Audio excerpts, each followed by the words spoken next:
بلوچستان کے شہر دالبندین سے ہمارے گدروشیہ پوائنٹ کے نمائندے کی رپورٹ کے مطابق تحصیلدار دالبندین طاہر خان سنجرانی سے پریس کلب دالبندین کے صدر محمد بخش بلوچ، نائب صدر شبیر احمد مینگل اور دیگر کی ملاقات۔ اس موقع پر پیپلز پارٹی کے ضلعی صدر ملک رحمت اللہ نوتزئی، میر حبیب دہانی، حاجی آغا محمد حسنی، میر عبدالخالق سنجرانی، جمعدار طارق نوتزئی، ثناء اللہ سیاپات، محمد رمضان ساسولی اور دیگر موجود تھے۔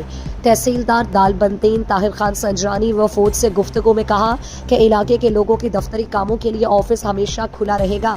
یہ آفس ایک عوامی آفس ہے، لوگوں کے مسئلے مسائل کو حل کرنے کے لیے ہر ممکن کوشش کریں گے۔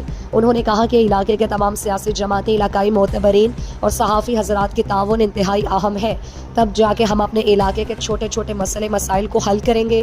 پریس کلب دالبندین کے صدر محمد بخش بلوچ نے تحصیلدار دالبندین طاہر خان سنجرانی کو عہدے کا چارجز سنبھالنے پر مبارکباد پیش کرتے ہوئے کہا کہ موصوف علاقے کے لوگوں کے آفس کے جائز کاموں میں ان کا بھرپور ساتھ دے گی۔